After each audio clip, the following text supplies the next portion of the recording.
Hi hello friends, എല്ലാ കൂട്ടുകാർക്കും മൗനരാഗ സീരിയലിലെ അടുത്ത ആഴ്ചയിലെ ഫുൾ പ്രൊമോ റിവ്യൂയിലേക്ക് തന്നെ സ്വാഗതം കേട്ടോ. അങ്ങനെ കിരണും രതീഷും വേലും കൂടി ആ കടയിൽ പോയി അന്വേഷിക്കുന്നുണ്ട്. എല്ലാം മേടിച്ച കടയിൽ പോയി അന്വേഷിക്കുമ്പോൾ ആ കടക്കാരൻ പറയണ്ട്, ഓ ഇവിടെ നിങ്ങൾ പോലീസാണെങ്കിൽ രതീഷ് ആ പോലീസിലാണെന്ന് പറയുമ്പോഴേക്കും ഒന്നും പറയണ്ട, അവിടെ ആ പെൺകുച്ചിനെ കല്യാണം കഴിക്കാൻ തീരുമാനിച്ച പിന്നെ അവർക്ക് ഭീഷണിയോട് ഭീഷണിയാണ്. പക്ഷെ ആ പയ്യാണെങ്കിൽ ആ പെണ്ണെ മാത്രമേ കെട്ടുള്ളൂ എന്ന് പറഞ്ഞിരിക്കുകയാണ്. മരണത്തിന് പോയി ഞങ്ങളെല്ലാരും പോയിരുന്നു, അപ്പോഴും ആ കൊച്ചിന് ആ പെണ്ണെ വേണോന്ന് പറഞ്ഞിരിക്കുകയാണ് എന്ന് പറയുമ്പോ രതീഷ് പറയുന്നുണ്ട്, ആ പെൺകൊച്ച് നിരപരാധിയല്ല ഏട്ടാ, നിരപരാധിയായിട്ട് എന്താ കാര്യം, ആ പെൺകൊച്ചിന്റെ ആങ്ങളല്ലേ വെട്ടാനും കൊല്ലം നടക്കണത്. ഇനി അവൻ ജയിലിൽ പോയാലോ അല്ലെങ്കിൽ അവൻ ആരെങ്കിലും തല്ലിക്കൊന്നാലേ സമാധാനമായിട്ട് വിവാഹം നടക്കുള്ളൂ എന്ന് ആ ചേട്ടൻ പറയാണ്. അവിടുന്ന് പോകുന്ന കിരണിനെ രതീഷിനെ വേലുവിനെയും കാണിച്ചിട്ടാണ് ഇന്നത്തെ എപ്പിസോഡ് തീർന്നത്. അങ്ങനെ കിരൺ വേലുവിനോടും രതീഷിനോടും പറഞ്ഞിട്ട് കണ്ടില്ല, ആ കടക്കാരൻ പോലും ആഗ്രഹിക്കുന്നത് അവൻ മരിക്കണം എന്നുള്ളതാണ്. അതെ, ഇന്നത്തെ ദിവസം നമ്മുടെ കയ്യിലുണ്ട്, ഇന്നത്തെ ദിവസം നമ്മൾ എവിടെ പോയിട്ടാണെങ്കിലും കുഴപ്പമില്ല, അവനെ കണ്ടുപിടിച്ചിരിക്കണം. അവൻ മിക്കവാറും ഏതെങ്കിലുമൊക്കെ പാലത്തിന്റെ അടിയിലോ അല്ലെങ്കിൽ വല്ല തോടൊക്കെ ഉണ്ടെങ്കിൽ അതിന്റെ സൈഡിലൊക്കെയാണ് അവിടെ അവിടെ തമ്പടിക്കാറ്. അപ്പൊ അങ്ങനത്തെ ഏതെങ്കിലും സ്ഥലത്ത് തന്നെ പോയിട്ട് നമുക്ക് അവനെ കണ്ടുപിടിക്കാമെന്ന് കിരൺ പറയുന്നുണ്ട്. അങ്ങനെ അവൻ അന്വേഷിച്ചുകൊണ്ടിരിക്കുകയാണ്. അതേസമയം കിരൺ പറഞ്ഞ പോലെ തന്നെ ഈ ഗംഗപ്രസാദ് ഒരു പാടത്തിന്റെ സൈഡിൽ തന്നെയാണ് തമ്പടിച്ചിരിക്കുന്നത്. ദിലീപ് ആണെങ്കിൽ തിരിച്ച് വീട്ടിലേക്ക് എത്തുമ്പോൾ അമ്മ ചോദിക്കുന്നുണ്ട്, നീ എവിടേക്കായി പോയത് എന്ന് ചോദിക്കുമ്പോഴേക്കും ഞാൻ കിരണിനെ കാണാൻ വേണ്ടി പോയതാണ്, നീ ഇപ്പോഴും ആ ബന്ധം വിടില്ലെന്ന് ഒറ്റ വാശിയാണ് അല്ലേ ദിലീപേ. അമ്മയത്തിന് എത്ര പ്രാവശ്യം പറഞ്ഞു, അമ്മേ കാർത്തിക എന്ത് തെറ്റാണ് അവ ചെയ്തത്. അവന്റെ ഒരു കാർത്തിക, അവള് കാരണമാടാ എനിക്ക് എന്റെ ഭർത്താവിനെ നഷ്ടപ്പെട്ടത്. ഒരിക്കലും ഇല്ല അമ്മേ, അവള് കാരണമല്ല, ഗംഗപ്രസാദ് കാരണമാണ്. അമ്മേ നോക്ക്, അവളൊരു പാവാണമ്മേ, അമ്മ പറഞ്ഞ മുമ്പ് തന്നെ അവൾ ഈ വിവാഹത്തിന് ഒഴിയാന്നൊക്കെ പറഞ്ഞതാണ്. പക്ഷെ എനിക്ക് അവൾ അത്രമാത്രം ഇഷ്ടമാണമ്മേ, അത്രമാത്രം ഞാൻ സ്നേഹിച്ച പെണ്ണ് എങ്ങനെയാ അമ്മ മറന്നു കളയാ, അത് അവളൊരു തെറ്റ് പോലും ചെയ്യാതെ. പിന്നെ എന്റെ അച്ഛന്റെ കൊലയാളി അതവനാ ഗംഗപ്രസാദ്. അമ്മ നോക്കിക്കോ, ഞാൻ കാർത്തികയുടെ കഴുതി താലി കെട്ടുന്ന ആ സമയം അവന്റെ മരണം സംഭവിച്ചിരിക്കും. അവൻ മരിക്കും അമ്മ, ഉറപ്പായിട്ട് മരിക്കും. അത് ഞാൻ എന്റെ അച്ഛന് കൊടുത്ത വാക്കാണ്. അവൻ മരിച്ചിരിക്കും. അവൻ മരിച്ചിട്ട് സന്തോഷത്തോടെ വേണം എനിക്ക് എന്റെ അച്ഛന്റെ സഞ്ചയനം നടത്താനായിട്ട്. കിരൺ എനിക്ക് വാക്ക് തന്നിട്ടുണ്ട്, 1-2 ദിവസത്തിനുള്ളിൽ അവനെ കണ്ടുപിടിക്കുമെന്ന്. അപ്പൊ ദിലീപിന്റെ അമ്മ ചോദിക്കണ്ട, അത് കണ്ടുപിടിക്കും, നിനക്ക് എന്താ ഇത്ര ഉറപ്പ്? അവൻ ഇവിടെ ഉണ്ടെന്നോ ആർക്കൊന്നും മനസ്സിലായിട്ടില്ല. ഈ നഗരത്തിൽ ഒരുപാട് സ്ഥലങ്ങളുണ്ട്, ആ സ്ഥലത്ത് എവിടെ അവനൊന്നും ആർക്കും അറിയില്ല. പിന്നെ അവൻ ഇന്ന സ്ഥലത്ത് ഉണ്ടാകും എന്ന് പറഞ്ഞിട്ട് അവിടെ പോയി അന്വേഷിച്ചുകൊണ്ട് കാര്യമൊന്നുമില്ലല്ലോ, അവൻ അവിടെ തന്നെ ഉണ്ടാവണമൊന്നും ഇല്ലല്ലോ അമ്മേ. കിരണിനെയും അതുപോലെ തന്നെ കിരണിന്റെ ഭാര്യ കല്യാണി, രതീഷ്, വേലു, അവരെല്ലാവരും അവരുടെ കൂടെ കട്ട സപ്പോർട്ടാണ് അമ്മ. ഞാനും അവരുടെ കൂടെ സപ്പോർട്ടായിട്ട് നിൽക്കാൻ പോവാം. എനിക്ക് ഉറപ്പുണ്ട് അവരെ കൊണ്ട് അതിന് കഴിയും. ഗംഗപ്രസാദിന്റെ മരണം ഉടനെ സംഭവിക്കും. എന്റെ മനസ്സ് പറയുന്നുണ്ടമ്മ, അവൻ ഉടനെ മരിക്കുമെന്ന്. അത് സംഭവിക്കുക തന്നെ ചെയ്യും എന്ന് പറയുമ്പോഴേക്കും അമ്മ പറയണ്ട്, മോനെ ഞാൻ നിന്നോട് ഇനി എന്ത് പറയാനാണ്, നിനക്ക് ഇപ്പോഴും അവളെ തന്നെ മതി എന്നുണ്ടെങ്കിൽ ഞാനായിട്ട് ഇനി എതിരഭിപ്രായം പറയുന്നില്ല. ഇനിയിപ്പോ മരിക്കുകയാണെങ്കിൽ ഒരുമിച്ച് അങ്ങോട്ട് മരിക്കാം എന്ന് അമ്മ പറയാണ്. അത് കേൾക്കുമ്പോൾ ദിലീപിന് സന്തോഷമാവുന്നുണ്ട്. കാരണം എന്തൊക്കെ പറഞ്ഞാൽ അമ്മ ചെറുതായിട്ടൊരു യെസ് ഒന്ന് മൂളിയല്ലോ, അതിനൊരു സന്തോഷം ദിലീപ് ഉണ്ട്. ദിലീപ് പറഞ്ഞ, അമ്മ ഇനി ആർക്കും ഒരു സങ്കടവും വരില്ല, ഇനി മരിക്കാൻ പോണതും സങ്കടപ്പെടാൻ പോണത് അവനാണ്. അവന്റെ ഒരു കാമുകയുണ്ട് ജയിലില്, അവളാണ് ഇനി സങ്കടപ്പെടാൻ പോണത്. അമ്മ നോക്ക്, ഞാൻ അമ്മക്ക് വാക്ക് തരാമേ, ഒരിക്കലും ഇനി ഒരു ഭീഷണിയോ കാര്യങ്ങളോ നമുക്ക് ഉണ്ടാവില്ല. പിന്നെ നമ്മുടെയൊക്കെ ജീവനും ജീവിതവും ഒക്കെ ഇത്രയൊക്കെ തന്നെ ഉള്ളൂ അമ്മേ. മനുഷ്യ ജീവിതമാണ്, എപ്പോഴാണ് എന്ത് കാരണം കൊണ്ടോ ഇല്ലാതായി പോണെന്ന് പറയാൻ പറ്റില്ല.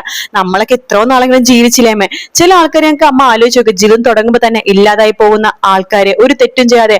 അതൊക്കെ എന്ന് വെച്ചാൽ ജീവനും ജീവിതമൊക്കെ അങ്ങനെയാണമ്മേ.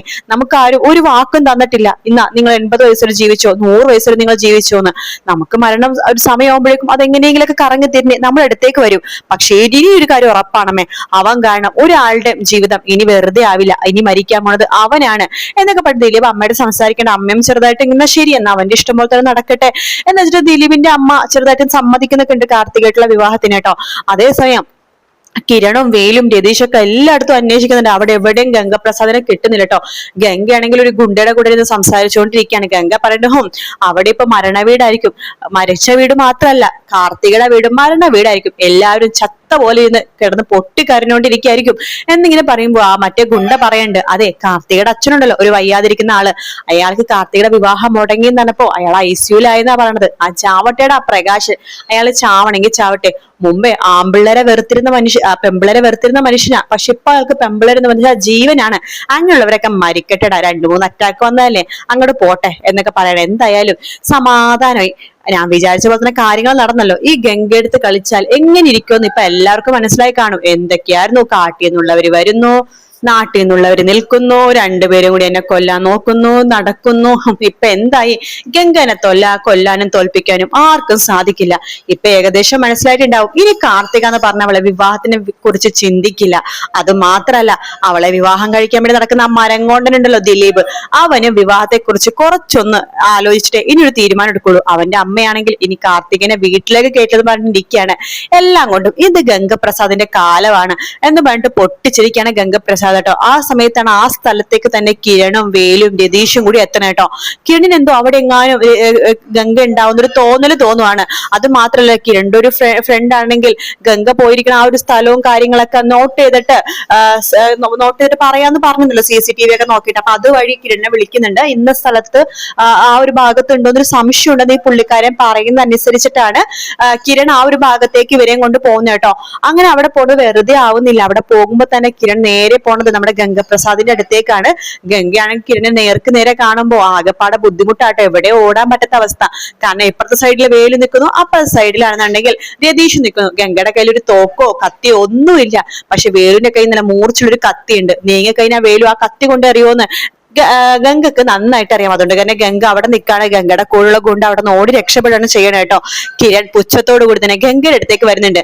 നീ വിചാരിച്ചു കാണുമല്ലോ ഒരിക്കലും ഞങ്ങൾ നിന്നെ അന്വേഷിച്ചു വരില്ല, വിവാഹം മുടങ്ങിപ്പോയിന്നൊക്കെയല്ലേ.